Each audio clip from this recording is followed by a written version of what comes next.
Bonjour et bienvenue dans l'épisode 158 d'Avez-vous choisi, le podcast pour entreprendre sa vie à sa façon.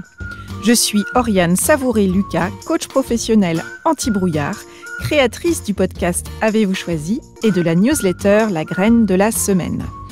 Ma passion et mon métier, c'est d'accompagner les personnes entreprenantes à affirmer leurs choix sur mesure pour leur permettre de s'accomplir dans toute leur singularité et pour déployer des projets à impact positif et durable. Si vous souhaitez recevoir régulièrement une dose d'inspiration écrite ou audio au service d'une vie plus légère et plus profonde à la fois, inscrivez-vous gratuitement à ma newsletter sur mon site orianesavourelucas.com. Avez-vous choisi, le podcast explore le vaste et intrigant territoire du choix sous 3 formats. Le billet, où je partage réflexions et ressources pour choisir sa vie. La conversation, avec une personne et son précieux supplément d'âme pour se réchauffer au feu de trajectoires singulièrement inspirantes. Et enfin l'éclairage, où j'échange avec des auditeurs bloqués sur le rond-point du choix. Et aujourd'hui, place à la conversation d'Avez-vous choisi ?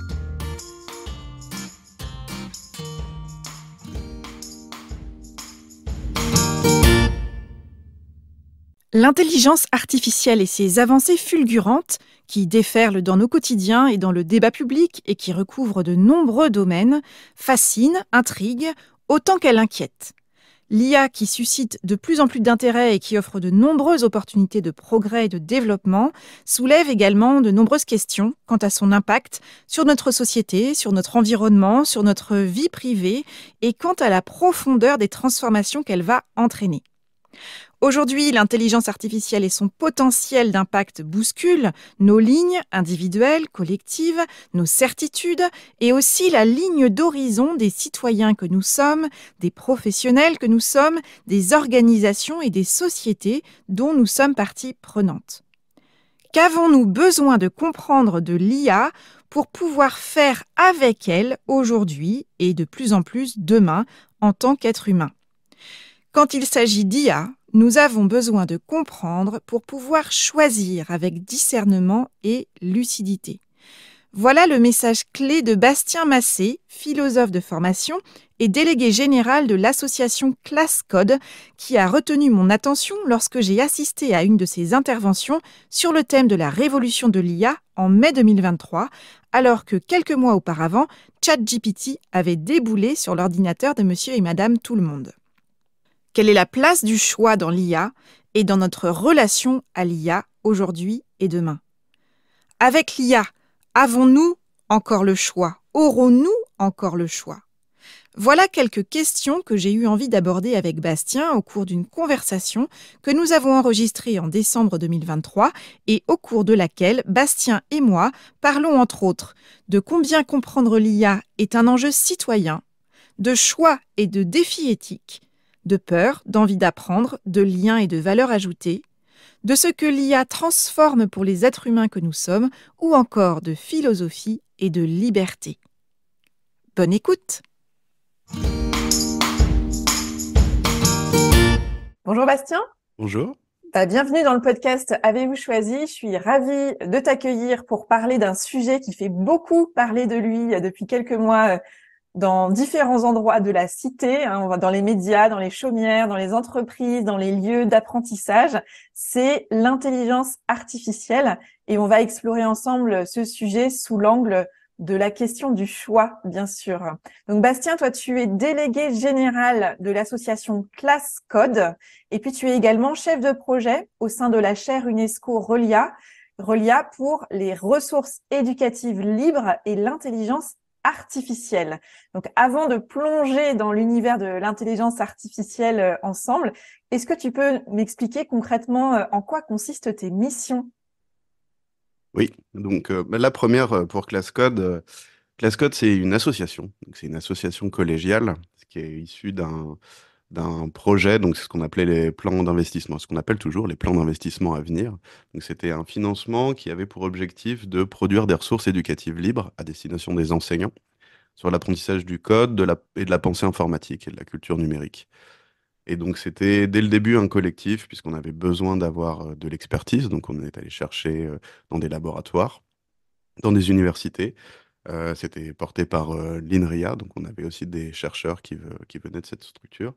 Et on s'est associé avec d'autres points de vue. Donc, on voulait intégrer aussi le point de vue de l'éducation populaire, le point de vue des enseignants, le point de vue d'entreprises ou d'associations qui travaillaient déjà à faire de l'animation dans les classes, et de produire des ressources qui se voulaient un petit peu plus modernes, accessibles, euh, qui avaient un fort accent et focus sur le contenu scientifique, pour expliquer un petit peu toutes ces notions-là et donner des contenus qui étaient accessibles aux enseignants, aux médiateurs, aux animateurs.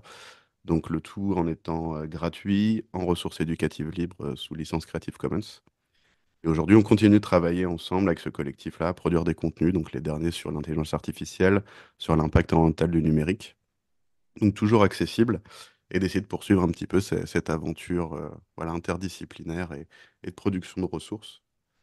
Et ma deuxième casquette, du coup, à Nantes Université, donc en tant que chef de projet, la chaire UNESCO Réel IA, du coup, elle accueille des projets de recherche, des projets européens sur les thématiques soit des ressources éducatives libres, soit de l'intelligence artificielle. Donc ça peut être des outils d'IA pour l'éducation ou de l'éducation à l'IA, donc la partie de médiation scientifique. Donc pour donner un exemple, on a par exemple eu un projet européen qui va se terminer là en janvier, qui s'appelle AI40, AI for Teachers. Donc plusieurs pays européens qui réfléchissaient un peu à cette question de ce que représentait l'IA pour les enseignants dans un cadre éducatif et de leur donner des contenus pour comprendre un petit peu mieux ce concept et cette technologie-là. Et donc on a produit un MOOC et un manuel ouvert à destination des enseignants euh, pour les accompagner justement dans la compréhension et l'exploration de ces outils. Merci pour ces précisions. Et ce que je réalise, moi, c'est combien finalement cette notion d'intelligence artificielle sur laquelle des organismes comme ceux dans lesquels tu interviens et tu travailles se sont appropriés ce sujet-là de l'intelligence artificielle depuis déjà un moment. Et en même temps, finalement, l'intelligence artificielle, ça a déboulé dans le radar du grand public il y a quelques mois seulement, finalement, notamment avec le lancement de ChatGPT qui a fait beaucoup parler de lui dans les médias et notamment les médias grand public. Et donc cette déferlante de ChatGPT, elle a amené finalement un regard qui est assez duel sur l'intelligence artificielle. Il y a à la fois cette intelligence artificielle qui fascine, qui intrigue, qui porte beaucoup d'espoir de développement, mais il y a aussi un regard qui est posé sur ce nouvel outil qui inquiète par l'ampleur de ce que pourrait permettre l'intelligence artificielle. C'est pour ça que j'ai eu envie d'explorer avec toi la question de la part de choix qui est la nôtre avec l'IA et la place du choix avec l'IA aujourd'hui et demain. Donc, avant toute chose, quelle définition simple tu peux nous donner de ce qu'est l'intelligence artificielle pour quelqu'un qui, comme moi, n'y connaît pas grand-chose?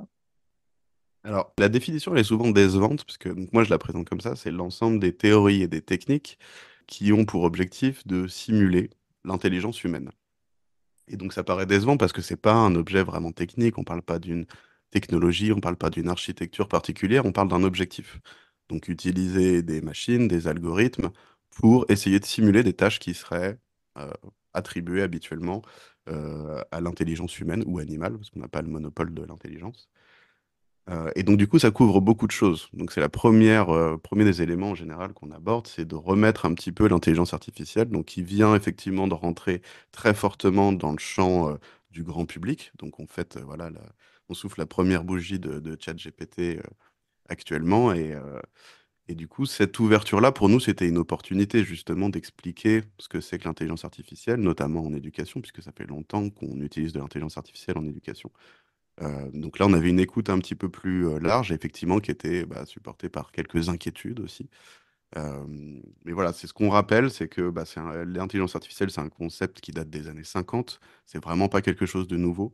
C'est une technologie qui est passée par plein de phases d'accélération, de ralentissement, de découverte, donc liées aussi à des architectures différentes. Donc en gros, il n'y a pas une IA, mais il y en a plusieurs, où on peut même arguer que le concept d'IA englobe énormément de choses qui sont vraiment très différentes et qui du coup ont des objectifs différents. Donc en gros, ce sont des outils. Et on choisit des outils en fonction d'objectifs particuliers, donc sur ce qu'on veut réaliser. Donc des fois, on aura besoin de choses très efficaces, des fois, on aura besoin d'explicabilité, donc d'avoir une décision qui est à la fois bonne, mais aussi de pouvoir avoir les arguments pour savoir exactement pourquoi on a ce choix-là ou cette sortie à la fin. Et tout ça, on va choisir en gros les outils ou les architectures dont on a besoin en fonction de nos objectifs. Donc, ce sont des outils et comme chaque outil, il faut apprendre à le maîtriser. On va le choisir pour réaliser une fonction particulière et cet outil aura des capacités et également des limites. Ok, mais en quoi, du coup, l'intelligence artificielle est une révolution? C'est-à-dire qu'on sait vraiment le terme dont on entend beaucoup parler ces derniers temps. Est-ce que c'est parce que justement, il y a une phase d'accélération, comme tu le décrivais tout à l'heure, on est plutôt dans cette phase de déploiement, d'accélération du potentiel de l'IA et de son périmètre de couverture de sujets, par exemple? Oui, c'est ça, mais il y en a eu d'autres. On a eu déjà des accélérations qui étaient dans les années 80, par exemple, ou 90. Le fait que l'intelligence artificielle repose en général sur l'utilisation des données. Donc forcément, avec l'apparition ou la production en masse des données à l'ère d'Internet, euh, ça a permis d'augmenter la capacité et la qualité de ces modèles-là. Donc des accélérations, on en a déjà eu. Celle-ci, elle touche au grand public et je pense qu'il y a deux explications à pourquoi on en parle beaucoup, enfin, de ChatGPT notamment ou des IA génératives, donc qui génèrent des contenus, soit de texte, soit d'images. C'est que ça touche le grand public, c'est que c'est très accessible et donc ça, c'est lié à l'évolution technologique. Et aussi, sans doute, pour ChatGPT, c'est que ça touche au langage. Et le langage, c'est le vecteur de l'intelligence humaine. Donc à partir du moment où on maîtrise le langage, on a l'impression qu'on maîtrise beaucoup de choses autour, parce que ça semble intelligent. Donc quand on discute avec ChatGPT, il va nous donner des arguments, il va avoir voilà, une position aussi, il va avoir un ton qui fait que voilà, il a l'impression de savoir ce qu'il raconte. Et, cette illusion-là, on se fait facilement avoir parce qu'effectivement, on a l'impression, parce que le texte est bien rédigé, parce que c'est bien argumenté, qu'il y a une réflexion, qu'il y a une logique derrière, qu'il y a une compréhension de la demande, alors que tout ça, ça n'existe pas. Il n'y a pas de réflexion ni d'analyse même de ce qu'on dit. C'est vraiment purement mathématique et statistique derrière. On nous donne des mots qui correspondent à ce qu'on a, à la phrase ou au prompt qu'on a rentré. Et du coup, cette illusion d'intelligence-là, je pense qu'on y est plus sensible parce que c'est le langage. Et que c'est avec le langage qu'on communique, qu'on s'exprime, qu'on transfère des idées, qu'on essaye de comprendre ou de décrire le monde. Et forcément, voilà, être face à une technologie qui fait ça à un niveau où on a du mal à le distinguer d'un humain, d'une machine, on a cette impression que c'est une intelligence beaucoup plus large, alors qu'elle est spécialisée, encore une fois, comme toutes les IA. Et la spécialité de ChatGPT, c'est de prédire des mots cohérents dans une phrase. C'est tout ce qu'elle fait. Tu as souligné l'importance de la notion de choix, de choisir des outils, de savoir choisir l'outil en fonction d'une certaine finalité. Donc, on peut déjà voir se dessiner combien, effectivement, au-delà de l'illusion d'avoir face à nous, par exemple avec ChatGPT, un outil qui nous comprend et qui est notre égal en termes de capacité de réflexion, d'analyse, etc. Il y a cet enjeu de petit à petit, en tant que citoyen, que la majorité des citoyens aujourd'hui et demain comprennent ce qu'est l'intelligence artificielle, comment ça fonctionne, comment ils peuvent l'utiliser pour pouvoir choisir comment l'utiliser. Quand on s'est rencontrés, c'est quelque chose qui m'a beaucoup interpellée. Tu soulignais l'importance de comprendre pour choisir. Donc, comme la question du choix, moi, m'interpelle toujours, j'ai envie de creuser ce sujet en matière d'IA. Et donc, en quoi comprendre l'IA aujourd'hui est un véritable enjeu citoyen? Et qu'est-ce qu'on a besoin de comprendre sur l'IA aujourd'hui pour pouvoir choisir et choisir quoi aujourd'hui et demain? Oui, c'est ça l'enjeu. Si on essaye d'expliquer et de faire de la médiation scientifique pour donner des clés de compréhension au grand public, donc il y a plusieurs exigences à ça. C'est pas forcément des personnes qui ont de formation scientifique. On n'a pas forcément toujours le temps de s'intéresser à ces choses-là. Euh, Ça peut paraître aussi compliqué, donc on a aussi une représentation avant qui peut former une certaine barrière. Mais c'est un enjeu parce que justement, sinon, il n'y a pas de choix. Si on s'y intéresse pas, qu'on n'essaye pas de comprendre, on est juste consommateur d'un produit. Nous, notre objectif, c'est que les personnes puissent être des utilisateurs. Donc qu'elles puissent avoir une compréhension suffisante, ne serait-ce que pour choisir les outils qu'elles vont utiliser. Donc pouvoir justement faire cette distinction entre différents types d'outils, ce que ça comprend, les capacités, les limites, éventuellement aussi les données, ce qu'il y a derrière. Aussi, ça reste des produits commerciaux pour ceux qui sont le plus connus du grand public.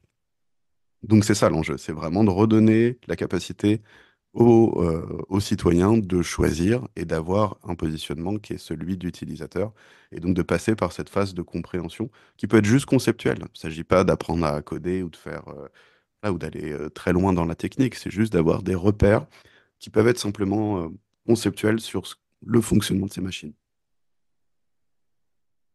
Ok. Et justement, sur le fonctionnement, tu parlais du fait qu'il y avait plusieurs enjeux. Il y a l'enjeu autour c'est- du langage, de l'illusion d'avoir face à soi un interlocuteur, un égal, notamment si on prend l'exemple de ChatGPT, qui avait un enjeu de représentation et même de récit, en fait, de qu'est-ce qu'on dit de l'intelligence artificielle et qui invite finalement l'être humain que nous sommes à se positionner ou pas, à s'engager ou pas avec l'intelligence artificielle, à plutôt être fasciné, intéressé ou à l'inverse apeuré. Donc aujourd'hui, les fondamentaux à comprendre autour de l'intelligence artificielle pour quelqu'un qui entend parler de premiers outils disponibles, ça passe par quoi et c'est quoi un peu qu'il s'agit d'appréhender et de comprendre? Bah, pour distinguer ces technologies-là, déjà de voir comment un peu leur fonctionnement. Donc, il n'y a pas beaucoup de concepts nécessaires. Nous, on le fait en primaire, parce que maintenant, en primaire, il y a l'apprentissage du code. Ils font de la pensée informatique. Et donc, les concepts qu'il nous faut, c'est celui d'algorithme. Donc, quand on explique ça en primaire, bah, on explique la recette des crêpes, par exemple. C'est de suivre un algorithme. On a une recette, on va suivre toutes les étapes, et à la fin, on aura un résultat. Donc, en gros, c'est un processus qui est constitué d'étapes, et on a une entrée et on a une sortie. Donc, de l'intelligence artificielle, c'est un algorithme qui va potentiellement aussi utiliser des données. Donc ça, on a aussi une petite représentation de ce que c'est. Il nous faut de l'information pour apprendre. Donc une bonne manière d'illustrer ça, c'est par exemple sur une tâche d'intelligence qui pourrait être par exemple bien jouer aux échecs, eh ben, on peut avoir des architectures qui seraient différentes. On peut avoir la machine Deep Blue qui a battu Kasparov dans les années 90. On lui a donné plein d'exemples de parties, on lui a donné les ouvertures, on lui a donné des références de grands joueurs. En gros, on lui a donné des paramètres en lui disant ça c'est important pour bien jouer aux échecs. Euh, AlphaGo ou AlphaZero sont des IA qui sont sur une autre architecture, donc qui ont été produites par DeepMind, la maison mère de Google, et qui, du coup, n'ont pas ces règles-là. Elles, ce qu'on leur a donné, c'est les règles des échecs. Et elles ont redécouvert, en explorant ce qu'on savait, nous, depuis, ce qu'on a appris depuis 2000, 3000 ans d'humanité aux échecs. Donc en retrouvant les ouvertures, en retrouvant voilà, les techniques de développement. Et l'intérêt de faire ça, c'est qu'on ne lui a pas dit ce qui était important. Donc, ça a des avantages parce qu'on est sur de la découverte. On va réapprendre des choses puisqu'on lui laisse faire. Donc, elle a besoin de données quand même parce qu'elle joue contre elle-même. Donc, Mhm. forcément, au début, elle est nulle. Elle n'a pas de référence. Mais au fur et à mesure, elle va découvrir des techniques, des approches. Peut-être qu'une ouverture qui va fonctionner pendant 1000 ou 10 000 parties, à un moment donné, elle trouvera une réplique à ça. Et du coup, ce score qui était alloué à cette ouverture qui disait que ça fonctionne bien. Là, ça fonctionne plus. Donc, on va réduire ce score et on va essayer de trouver une autre technique. Donc, ça permet de découvrir des choses. Et l'inconvénient, c'est qu'à la fin, c'est difficile d'expliquer pourquoi on a joué tel ou tel coup. Parce que du coup, c'est l'héritage de milliards de paramètres et de micro-décisions et qui sont un ensemble. Et des fois, c'est pareil, hein, quand on demande à des joueurs pros pourquoi ils ont joué tel ou tel coup, ils peuvent expliquer la position, expliquer rationnellement pourquoi ce coup est bon ou pas. Mais souvent, ce qu'ils vont décrire, ça va être aussi une espèce d'approche esthétique. C'est que, ils vont faire un déplacement en disant, ah bah ça, là, j'aime pas ma position. Et c'est vraiment de l'ordre de l'esthétique, c'est qu'ils sentent que voilà, ce coup-là, donc forcément, c'est l'héritage aussi de milliers d'heures d'apprentissage et d'entraînement. Euh, mais avoir l'explication, c'est toujours compliqué. Donc ça, on peut l'avoir dans une machine où on donne des paramètres et où on va dire, guider les décisions. Plus on fait ça, plus on aura de l'explicabilité, mais souvent, ça va moins bien fonctionner, puisqu'on n'aura pas cette créativité, cette exploration. Donc en gros, le travail d'un ingénieur, souvent informatique, ça va être de faire cet équilibrage-là entre l'efficacité et l'explicabilité. Donc il y a plusieurs manières pour faire ça, mais ça va se jouer un petit peu là-dessus. Et il y a des secteurs ou des activités où on n'a pas besoin d'explicabilité, mais on a besoin que ça fonctionne bien. Et par contre, pour d'autres, comme l'éducation ou la médecine, on a envie de savoir, on a envie d'avoir des arguments et qu'on puisse nous dire, voilà pourquoi j'ai pris cette décision. Donc, ce que j'entends, c'est que finalement, l'intelligence artificielle dans les outils qu'elle peut nous proposer, si on est en capacité de lui fournir des données d'entrée, des informations d'entrée de qualité, elle va les intégrer, les capitaliser, les engrammer entre guillemets dans son système pour pouvoir reproduire des processus, une série d'actions pour mener à des décisions qui paraissent les plus efficientes, les plus pertinentes au regard de la requête qui a été faite. Du coup, qu'est-ce que ça laisse comme espace pour l'être humain aujourd'hui déjà, mais peut-être demain? C'est-à-dire, tu as parlé de cette notion de créativité. En quoi ça nous invite peut-être à revoir nos procédures existantes, nos manières déjà de faire beaucoup de choses. J'ai un exemple moi, qui me vient très spontanément en tête. Je sais que beaucoup de personnes aujourd'hui se disent bah, ChatGPT, je vais l'utiliser pour préparer mes réunions ou faire mes comptes rendus de réunion. Il me semble que c'est intéressant aussi qu'on se dise oui, j'ai un outil qui peut permettre ça, mais et en même temps, si j'allais questionner l'intérêt même de faire autant de réunions et autant de comptes rendus qui me prennent actuellement beaucoup de temps, et là j'ai un outil super qui va m'aider à faire plus vite, mais est-ce que ça c'est pas une invitation à venir questionner la pertinence même de nos actions au départ?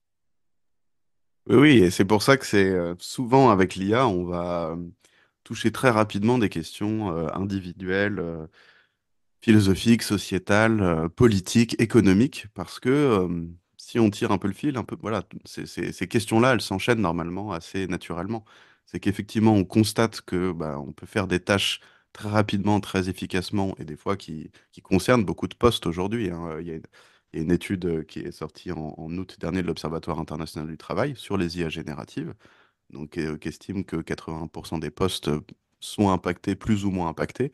Sur le travail de bureau, c'est 50% des postes qui sont hautement impactés par ces types de technologies-là. Donc forcément, quand on constate que une machine peut faire mon travail plus facilement, plus rapidement et des fois plus efficacement que moi, je me pose la question de mais pourquoi je suis en train de faire effectivement cette tâche-là et est-ce qu'on a besoin d'y passer autant de temps? Donc ça, à la fois, c'est une bonne nouvelle parce que le but, c'est de se désengager de ces tâches-là qui seraient trop automatisables et donc sur lesquelles, normalement, on a moins de plus-value en tant qu'humain liée à la créativité, liée à l'engagement personnel. Donc on peut se dire que c'est une bonne nouvelle. Après, c'est surtout un déplacement du temps et des compétences. Euh, donc c'est pas juste remplacer. Si on se dit, bon, bah, on va quand même, on va utiliser ChatGPT par exemple pour faire une réunion. Euh, donc ça, c'est très bien, mais on peut pas se contenter de ça. Parce qu'en fait, on a à peu près l'équivalent. Donc moi, souvent, je compare ça, voilà, c'est de l'intelligence un peu médiocre, au sens de moyen.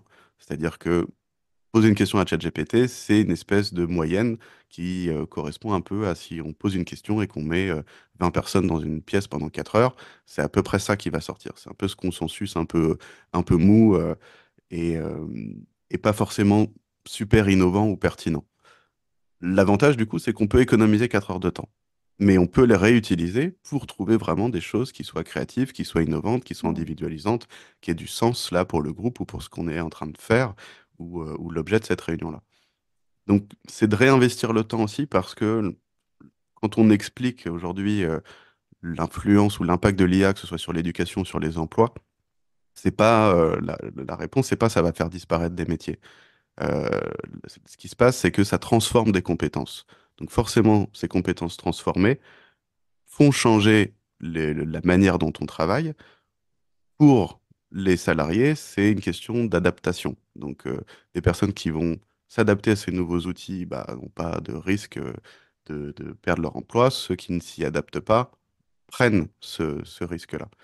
Et c'est pas seulement l'outil, c'est qu'il faut aussi réinvestir le temps libéré. C'est-à-dire que si je peux faire une tâche plus rapidement ou plus facilement, j'ai deux conclusions à ça ou deux déductions un peu simples, c'est ah bah, je peux travailler 2 fois plus ou je peux faire la même chose avec 2 fois moins de personnes. Ça, c'est la version un peu court-termiste parce que ce qu'on gagne avant tout, c'est du temps. Et ce qu'on a envie, c'est de réinvestir. ce temps-là et de s'engager dans les compétences qui font vraiment sens, donc celles qui se sont déplacées.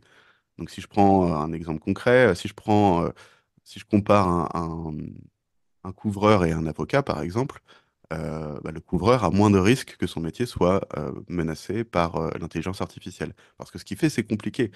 Il doit se déplacer, c'est à chaque fois individuel, ça change, il doit repérer la maison, faire le tour, savoir par où il monte, monter sur le toit, s'adapter, etc. Faire ça, automatiser ça ou faire ça par une machine, c'est vraiment dur. Alors que le métier d'avocat, en partie, c'est de récolter de l'information, de pouvoir la traiter avec de l'information préexistante, avec le code civil, avec la jurisprudence, de générer du texte, de générer du contenu, des rapports, de l'analyse, de la mise en relation. Tout ça, c'est automatisable et c'est ce que font très bien les machines. Donc, les compétences qui, lui, vont le distinguer, ça va devenir bah, communiquer avec mon client, pouvoir lui dire où on en est, le tenir au courant de la procédure, l'accompagner, faire preuve de pédagogie, améliorer ma communication. Et ça, ce ne sont pas des compétences aujourd'hui qui sont identifiées comme étant très importantes dans le métier d'avocat. Et donc, c'est ce décalage-là qu'on va observer. C'est qu'un avocat qui travaille avec l'IA sera sans doute meilleur que celui qui ne le fait pas. Et un avocat qui développera ses compétences humaines ou transversales, communicationnelles, de communication et de collaboration avec les autres, sera sans doute meilleur aussi Ouais. qu'un avocat qui ne le fait pas. Tu soulignes à combien il y a aussi un déplacement effectivement en termes de compétences à investir et à développer, c'est-à-dire que l'IA révolutionne les manières de travailler, de mobiliser du temps, de déplacer l'usage du temps et de libérer du temps. Donc on voit bien combien il y a beaucoup de métiers qui en termes d'expertise technique peuvent être euh, au moins accompagner, voire remplacer en partie sur certains items par l'intelligence artificielle déjà aujourd'hui et probablement encore davantage demain.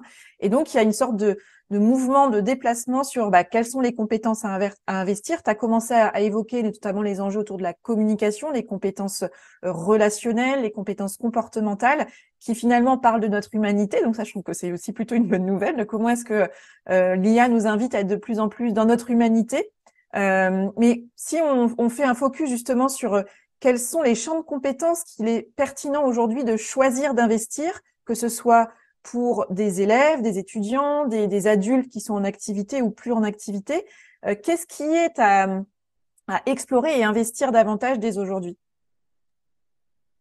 Bah, du coup, pour reprendre mon exemple, donc, ce qui va être mis en danger, ce qui va être menacé, c'est justement cette médiocrité. On pourra plus se contenter de faire des choses OK ou acceptables, parce que ça, une machine va faire à peu près ça. Donc, il faut se distinguer, et ce sera soit par l'excellence, soit justement par des chemins de traverse, c'est-à-dire par une différenciation, par une singularité qui va nous permettre d'avoir une approche différente et sans doute justement plus créative, plus ouverte pour se distinguer de ce traitement général, moyen, algorithmique.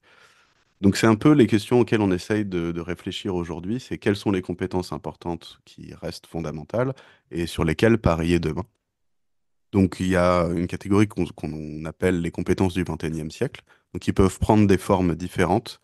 Et donc, il y a plusieurs formulations de ces compétences du XXIe siècle.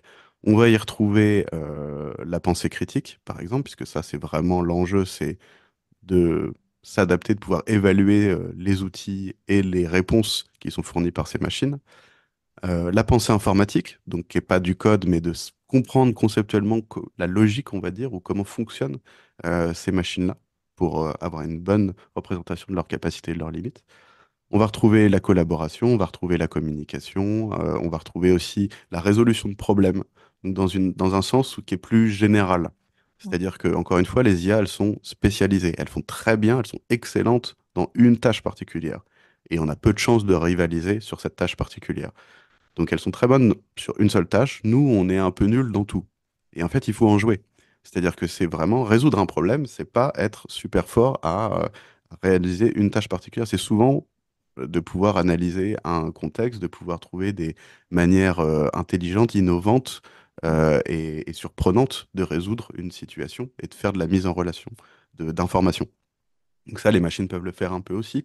Mais ce qu'on constate, c'est que c'est souvent ça qu'il faut essayer de développer si on veut se distinguer de vraiment ce sur quoi les machines sont fortes. Et c'est pas juste par opposition, hein, c'est plutôt par intelligence et pour parier sur des choses sur lesquelles on va vraiment avoir une valeur ajoutée et on va pouvoir s'épanouir. C'est surtout que sur ces autres tâches, on va utiliser les IA comme des outils. Donc elles sont à notre service. On n'est pas dans une dualité ou dans une opposition. Ça reste des outils. Donc effectivement, voilà, si j'ai un tournevis, j'utilise le tournevis et je vais pas m'amuser à dévisser les choses à la main. Je vais pouvoir mettre mon temps ou mon énergie sur autre chose. Mais il me faudra quand même du temps de maîtrise pour voilà, avoir accès et utiliser correctement ces outils-là. Et il y a un certain nombre aussi de prérequis et de compétences fondamentales qui sont nécessaires à l'utilisation de ces outils.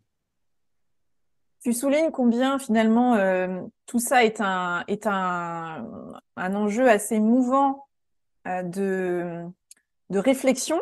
C'est cet objet intelligence artificielle qui est là depuis les années 50, se développe, évolue et invite constamment à repenser justement notre place, notre manière d'utiliser nos outils et de travailler, d'utiliser notre temps. Donc cette notion de pensée, elle fait écho à la réflexion que tu as évoquée autour de la philosophie notamment, que tout ça vient soulever des questions pour lesquelles on cherche des réponses. Donc, ça fait le pont avec quelque chose qui m'a intriguée quand on s'est rencontrés. Tu m'as dit que tu avais au départ une formation de philosophe. Comment on passe de la philo à l'intelligence artificielle, même si je pense voir quelques ponts, notamment avec les enjeux de réflexion. Mais c'est intéressant pour moi de mettre en lumière comment aujourd'hui, finalement, il y a une sorte de transférabilité de tes compétences de philosophe dans l'univers de l'intelligence artificielle. Oui, alors ça va être c'est effectivement un peu un pont un peu long et complexe, mais finalement, alors peut-être que j'ai de la chance parce qu'effectivement aujourd'hui, c'est vraiment ce dont on parle. Voilà, les IA génératives, de langage, etc. Touchent vraiment cette question-là. Et moi, je suis souvent assez amusé de voir des questions fondamentales qu'on retrouve en philo et qui réémergent là avec ces questions sur l'intelligence artificielle, dont une par exemple qui est sur la génération d'images faites par des machines et toute la question autour de l'art et est-ce que les IA peuvent créer de l'art et est-ce que c'est de l'art différent de celui des humains? Ça, c'est des questions qui existent en philo depuis 2000, enfin plus de 3000 ans et qui étaient déjà évoquées en Grèce antique, si Mm. l'imagination est créative ou reproductive, si on est capable d'imaginer des choses qui n'existeraient pas avant. Donc effectivement, c'est assez utile. Donc, moi, j'avais fait un master en philo et effectivement, après, j'ai beaucoup travaillé dans la formation professionnelle, dans l'insertion professionnelle.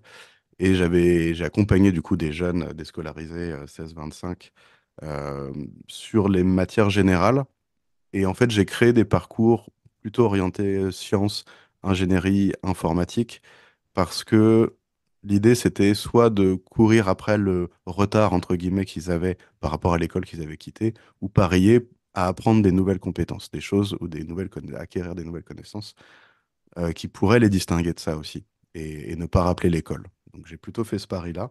Et on abordait des choses qui, normalement, on n'aborde pas ni à leur âge, ou en tout cas dans le parcours scolaire, de parler de physique quantique, de voyage dans le temps, de théorie de la relativité, de macroéconomie. Donc on choisissait ensemble les sujets qui les intéressaient. Et souvent, il y avait des questions du coup qui étaient liées à la science, à l'informatique. Et du coup, ça m'a servi à faire ces parcours-là.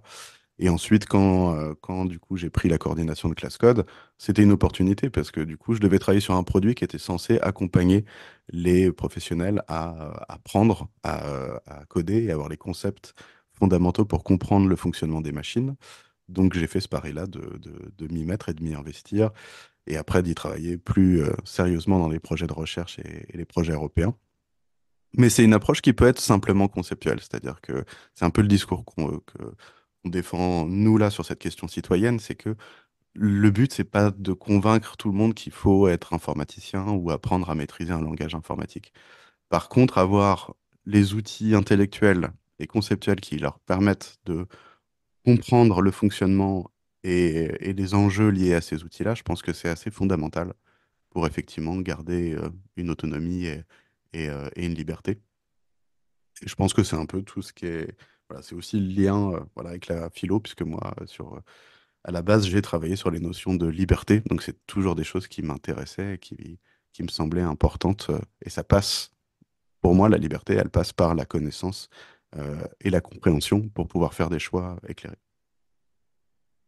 Super. Donc, ce que je retiens, c'est ce choix audacieux aussi que tu as fait, ce pari que tu as évoqué de travailler avec ces jeunes qu'on appelle des décrocheurs très souvent, pour comment ne pas les laisser sur le bord du chemin, comment les ramener à la fois dans une logique d'apprentissage, mais plus largement et en termes d'enjeux citoyens, plus fortement dans la société finalement. Tu as pris cet angle de comment, plutôt qu'essayer de combler un retard, on crée un espace nouveau où ils peuvent se découvrir et se voir réussir, parce que tout le monde découvre et tout le monde teste, c'est ça que j'entends aussi potentiellement. Donc il y a un espace à investir, à découvrir, à s'approprier, et tu t'es appuyé sur leurs questions, leur curiosité, leur appétence à découvrir de nouveaux sujets, nouveaux enjeux pour toi-même débroussailler des sujets et arriver jusqu'à l'intelligence artificielle qui te permet de revenir quelque part à ton sujet de départ autour de la liberté qui passe par la conscience, la connaissance,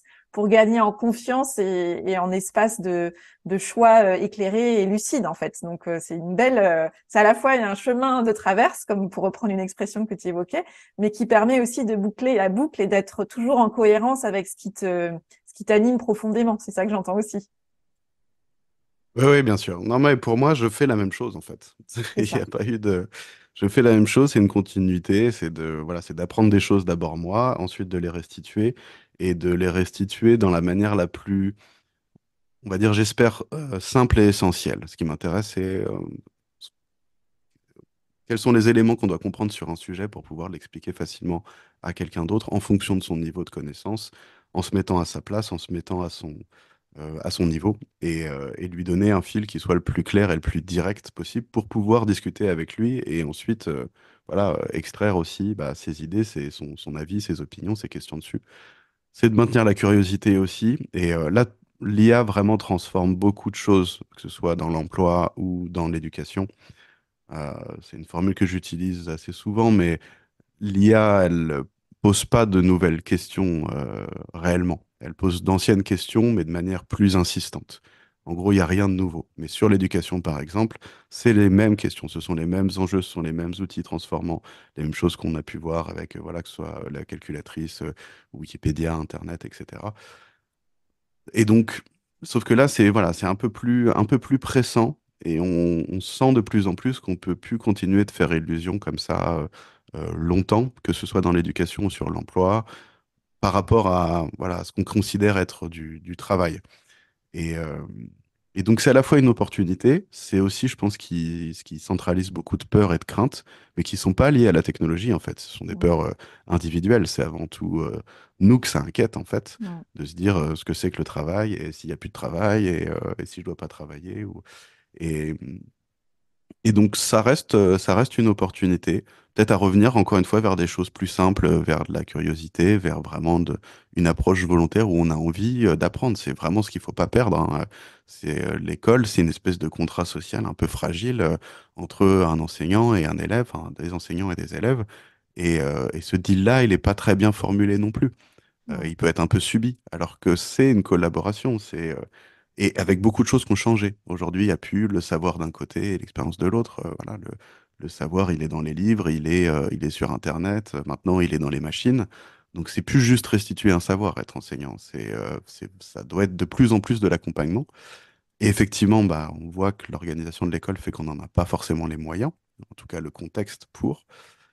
Or, c'est sans doute ça qu'il faut développer parce que il faut maintenir cette relation-là de découverte et avant tout dans la manière de faire, dans la méthode, dans l'exploration, plutôt que dans l'apprentissage. La question pourquoi on apprend ça, elle est dure, c'est vraiment dur de répondre à ça. Mm. Et pourtant, on en a besoin. Il y a aussi une question d'âge, hein, mais sur l'IA, on réfléchit aussi à partir de quand mettre ou rendre accessibles ces outils-là. Donc à l'école, déjà, il y a une limite puisque la plupart de ces outils-là, ChatGPT, Bing, etc., sont pas accessibles à l'école en utilisation à cause des contraintes de droit de données personnelles, donc de ce qu'on appelle le RGPD. pour protéger les élèves. Et pourtant, on aurait envie d'en parler, de, voilà, de créer de Mm. l'expérimentation, parce que là, on a deux champs d'expérimentation, les élèves de leur côté qui l'utilisent, les enseignants de leur côté qui l'utilisent, et ils n'ont pas l'occasion de se parler, de faire des choses ensemble, d'avoir ce terrain de, voilà, même de questionnement, Mm. parce qu'il y a une vague technologique qui balaye la manière d'apprendre et d'enseigner, et ils devraient pouvoir être en mesure d'en discuter ensemble. Mais voilà, il y a pas, enfin, donc on peut en discuter de manière théorique, il y a plein de manières de faire quand même de l'IA à l'école, parce que c'est important de discuter de quelque chose d'aussi transformant pour la société. Oui, il y a quelque chose, un enjeu d'acculturation, déjà ne serait-ce que d'en parler, de créer des espaces partagés où ce sujet peut être abordé, où on déconstruit un peu, on explique ce qui se cache derrière ces termes-là et quelle forme ça peut prendre. C'est déjà commencer à inviter chacun, quel que soit son âge, parce que ça tombe dessus finalement pour beaucoup de gens actuellement, quel que soit leur âge. Et pour pouvoir, ce que j'entends, c'est ça ravive l'enjeu de cette compétence essentielle qui est d'apprendre à apprendre plus que jamais aujourd'hui, c'est ça qui est déterminant. C'est ce que j'entends dans ce que tu partages. Oui, et puis c'est un outil formidable pour apprendre à apprendre. L'IA, ça reste un assistant potentiel pour explorer des ressources, pour analyser des documents. Donc, et voilà, il y a des problèmes, il y a des limites qui sont liées à ces systèmes-là, d'hallucinations, d'erreurs, de faux résultats, voilà, de fausses informations. On a aussi la production de fausses informations qui est plus facile. Donc, tout ça, ça crée un contexte difficile pour l'apprentissage et la curiosité. Parce que aujourd'hui, un enfant de 10-12 ans, s'il voit une image incroyable, il y a plus de chances qu'elle ait été générée ou qu'elle soit fausse ou on Mm. la, on la débunk le lendemain. Et forcément, ça met un coup pour la curiosité Mm. et, euh, et l'intérêt à découvrir. Mais oui, oui, c'est ce qu'il faut, c'est absolument ce qu'il faut maintenir et préserver. Et je pense que même s'il y a une phase un peu déconcertante au début, c'est vraiment la créativité et l'intelligence de contournement qui va nous aider. Donc, je prends un exemple concret, mais il n'y a pas longtemps, j'ai testé un outil d'intelligence artificielle qui permet de euh, recréer, de traduire une vidéo, donc pas en temps réel, mais on envoie une vidéo, on se filme. Par exemple, je parle en français pendant 1 minute et il va me renvoyer une vidéo de moi qui parle la langue de mon choix, donc par exemple anglais, avec un accent parfait, mais avec ma propre voix et avec mes lèvres qui bougent de manière synchronisée en deepfake. Donc c'est vraiment moi qui parle anglais parfaitement avec ma voix. Donc quand j'ai montré ça à des proches, bah, ils ont rigolé parce que j'ai pas un accent parfait et du coup, eux, ça leur donnait un effet vraiment très faussé.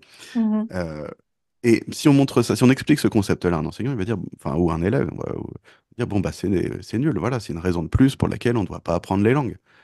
Apparemment, voilà, j'ai juste enregistré ce que je veux et j'ai la transcription et c'est invisible et je parlerai parfaitement n'importe quelle langue. Alors que moi, mon premier réflexe quand j'ai regardé la vidéo, c'est, ah, mais c'est comme ça qu'on doit le prononcer ce mot-là. Mm. Parce que je m'entendais bien prononcer les mots, mais avec ma voix. Et ça a un autre impact aussi. Je peux Mm. écouter des gens qui parlent très bien anglais. Enfin, voilà, dans l'équipe, on a des personnes qui sont parfaitement bilingues ou d'origine britannique. Donc, mais ça me parle pas. Alors que je peux regarder une série, ça va pas me parler non plus. Là, je m'entends parler avec ma voix en prononçant les Mm. mots comme il faut les prononcer. Et donc ce détournement-là, ça peut être juste une occasion pédagogique de se dire, bon, bah voilà, on peut utiliser ces outils-là en les détournant. On n'est pas obligé de les utiliser dans leur intention première ou forcément pour dire, bon, bah voilà, le problème est résolu. Le problème est rarement résolu. Mm. Faut pas s'arrêter là, mais on peut le dépasser et l'utiliser de manière intelligente après, et donc d'être créatif.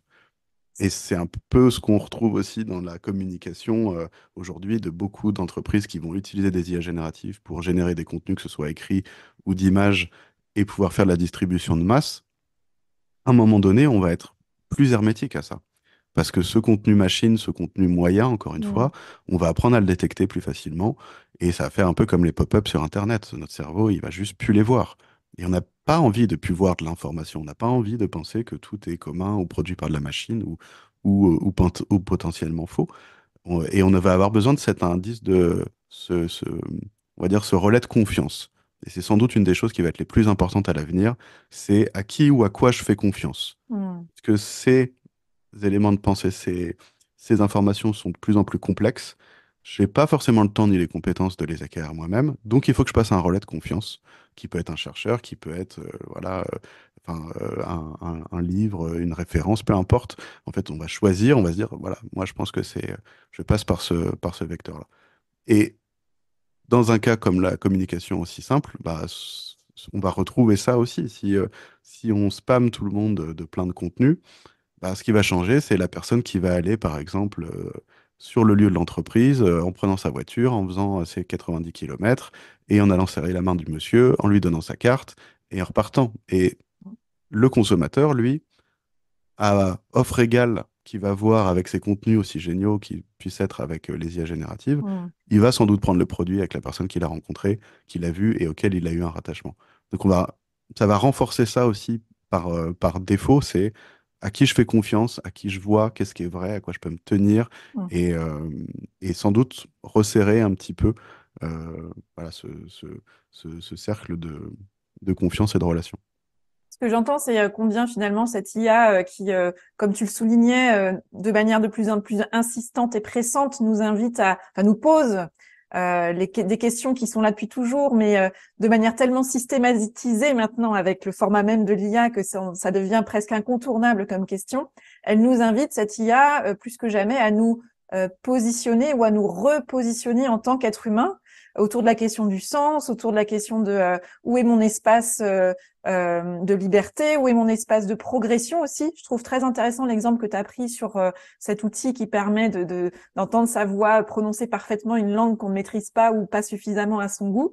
Ça soulève la question de est-ce qu'on perçoit l'être humain comme un point fixe qui a un potentiel figé et qui ne pourra pas faire mieux que la machine, ou est-ce qu'on se dit bah la machine là, cet outil-là nous permet de voir un potentiel possible réalisé de nous-mêmes et donc nous invite à avoir une vision mouvante de notre potentiel, de notre manière d'être au monde, et nous invite du coup à tirer le fil encore un peu plus loin et être dans une démarche de progression, de curiosité, d'ouverture, d'apprentissage permanent.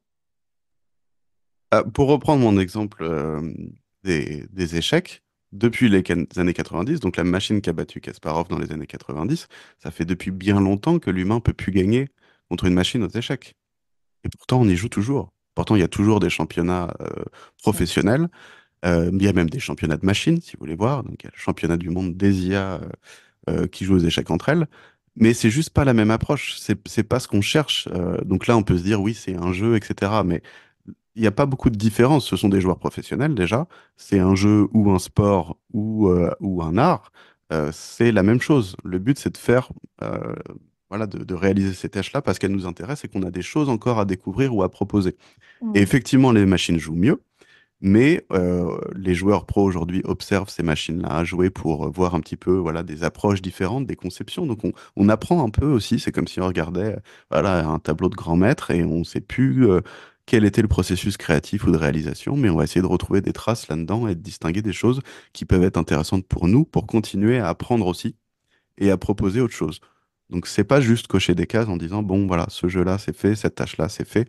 C'est surtout voilà, la manière de l'approcher, la manière de pouvoir la détourner, d'être créatif. Quand je parlais de, voilà, de l'histoire de l'IA, là, avec ses hauts et ses bas et ses découvertes, c'est souvent des choses qu'on savait déjà avant. C'est vraiment l'intelligence, c'est pas savoir des choses, c'est savoir mettre des choses en relation.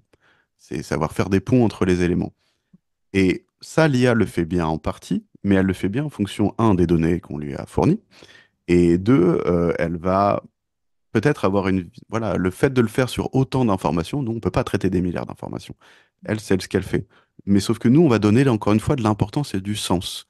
Et des fois, on va donner trop de sens à des expériences ou à des phénomènes ou à des informations, et c'est ce qui va nous permettre quand même de pouvoir découvrir des choses intéressantes. Et Mm. donc, c'est un peu ce que j'expliquais sur la résolution de problèmes. Dans cette logique-là où on a envie de renforcer des choses, de dire non, non, mais ça, c'est important, où on parie que ce sera important, et on va essayer de le développer, et on va essayer d'y mettre, d'y s'y engager. Quand je fais, quand je fais mes conférences, j'ai une slide qui montre une image d'une artisane japonaise qui fait des réalisations en papier. Donc le but est de faire le papier soi-même et de le découper avec un couteau très très fin. Donc forcément, si on casse, c'est un peu comme éplucher une pomme et faire voilà, une grande ligne. Si c'est cassé, c'est raté. Et du coup, il y a un concept japonais qui correspond à ces 60 000 heures de maîtrise sur une technique particulière en tant qu'artisan. Et ce petit reportage-là, il avait été produit par Lexus, les voitures japonaises qui sont de luxe, mais aussi un peu technologiques. Et donc, il s'interrogeait là-dessus, sur c'est quoi la technologie en gros. Et est-ce que c'est juste des nouvelles choses ou est-ce que aussi c'est l'hyper artisanal, l'hyper maîtrise d'un élément, d'un processus. Et je trouve cette idée encore intéressante parce que plus on va produire des choses qui génèrent voilà, en masse ou de manière globale, que ce soit avant les objets, c'était l'industrialisation, aujourd'hui les idées, on va avoir besoin, encore une fois, d'artisanat. Et comme de l'artisanat des idées, des objets, on aura besoin de l'artisanat des idées.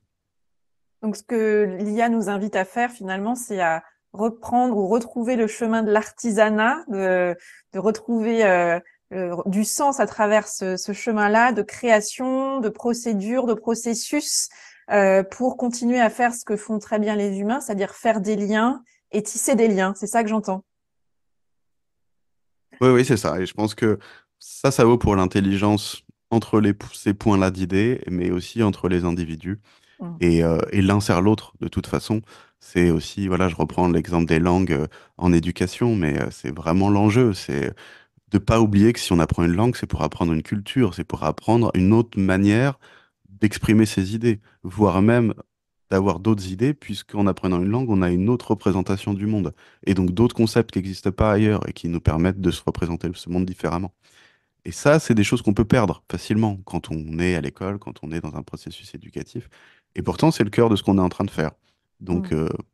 retrouver vraiment ça ou essayer de pas le perdre ou d'avoir du temps. Mais encore une fois, je sais que c'est complexe parce qu'il faut des moyens, il faut du temps, il faut de l'espace pour faire tout ça. Aujourd'hui, c'est complexe avec le fonctionnement de l'école et même la considération qu'on a hein, du travail ou de l'effort ou de ce que doit être l'éducation. Mais encore une fois, avec ces outils qui libèrent du temps, bah, ce temps-là, on peut le réinvestir. Et peut-être qu'on peut essayer de le réinvestir sur ces tâches-là pour essayer d'influencer un peu la machine dans ce sens. Merci pour tous ces partages. Pour conclure, Bastien, ce que j'aimerais évoquer, c'est ton rapport au choix, à toi. On a parlé beaucoup de la place du choix dans l'IA, et toi, comment est-ce que tu procèdes pour faire un choix qui soit le plus juste pour toi habituellement? Alors, moi, j'ai un esprit très rationnel, donc j'ai un peu tendance à tout sur-analyser et à voir un peu toutes les options possibles et du coup à les comparer, à essayer de faire la meilleure, etc. Mais j'ai aussi appris que ça, il y a une limite parce qu'en fait, si on est vraiment exigeant, ça n'a pas de fin. C'est-à-dire qu'on va explorer à la fois tous les potentiels, mais aussi tous les cas de figure et on s'en sort pas. Donc à un moment donné, il faut prendre une décision, il faut trancher. Donc j'essaye de plus en plus aussi de faire appel à voilà, une espèce de, on va dire, d'intuition, de décision qui me permet de démarrer cette machine et de faire un choix. Et c'était le thème de mon mémoire en philo à la base, c'était peut-on vivre libre et heureux? Donc moi j'ai travaillé sur Camus et sur le mythe de Sisyphe qui est un livre de philosophie assez, qui commence assez fort, hein, puisque ça commence par la seule solution philosophique acceptable est le suicide, et il explique ensuite pourquoi. Donc en gros, c'est vraiment la partie, pourquoi vivre et trouver une raison de vivre. Et si vous êtes exigeant, justement, à répondre à ta question, c'est quel choix vous faites? Ok, vous voulez vivre, quel choix vous faites? Et en fait, répondre à ça, c'est vraiment pas évident. Et donc j'ai travaillé sur cette notion-là. En gros, que la liberté, c'était bah, cet espace où on peut douter, où on peut se tromper, mais c'est aussi cet espace qui permet la liberté. Si on n'a pas ça, bah, le bonheur, c'est quelque chose qui est plein et entier, et on ne pourrait pas imaginer un bonheur qui serait avec du doute, ou voilà, qui pourrait ne pas être plein et entier. Donc c'est l'absolu. Et donc soit on est heureux et on perd sa liberté, soit on est libre, et ça ne veut pas dire qu'on ne sera pas forcément jamais heureux, mais ça veut dire qu'on devra vivre constamment avec cet espace intermédiaire et ce doute potentiel, qui fait que c'est moins constant, mais c'est notre espace de liberté. Et donc ce petit espace-là, c'est ce que Camus appelait l'absurde. Donc la vie nous invite à investir notre espace d'absurde, si je comprends bien ce que tu évoques là. Super, donc beaucoup de matière à réflexion pour nous. Je te remercie beaucoup, Bastien, pour ces partages. Et puis, j'espère que voilà, chacun aura appris, découvert et eu envie surtout d'explorer ces enjeux autour de l'intelligence artificielle. Merci beaucoup. Merci. Un grand merci à Bastien pour sa confiance et ses partages. Alors, que vous a inspiré cette conversation ? Je vous invite à identifier l'idée, la phrase ou le mot que vous choisissez d'en retenir. Avec quoi de nouveau repartez-vous de cette conversation ? Comment allez-vous vous en imprégner ? Quel est le premier petit pas que vous choisissez de planifier dans les prochains jours pour mettre en œuvre dans votre quotidien ce qui vous a inspiré ici ? Je vous invite à me partager les idées, les déclics ou les questions que cette conversation a peut-être fait émerger. Je suis toujours curieuse de savoir comment les conversations que je vous propose résonnent pour vous. Pour en savoir plus sur l'actualité de l'association ClassCode, direction le site classe-du6code.fr. Voilà, c'est tout pour aujourd'hui. Merci d'avoir écouté l'épisode jusqu'ici. Retrouvez tous les épisodes du podcast Avez-vous choisi sur mon site orianesavoureluca.com. Et si cet épisode vous a plu, dites-le avec une constellation d'étoiles et un commentaire sur la plateforme de podcast de votre choix. Vos étoiles, vos commentaires en ligne et votre bouche à oreille, c'est le précieux soutien que vous pouvez apporter à ce projet pour contribuer à le faire rayonner plus largement. Si vous souhaitez m'engager comme coach pour que je vous accompagne à raviver votre énergie créative pour déployer plus grand vos projets singuliers, prenez contact avec moi sur mon site orianesavoureluca.com. J'évaluerai si un coaching est pertinent pour vous et nous verrons si et comment nous aimerions travailler ensemble. Je vous souhaite une savoureuse et lumineuse journée et je vous dis à bientôt pour un nouvel épisode. Et d'ici là, qu'allez-vous choisir ?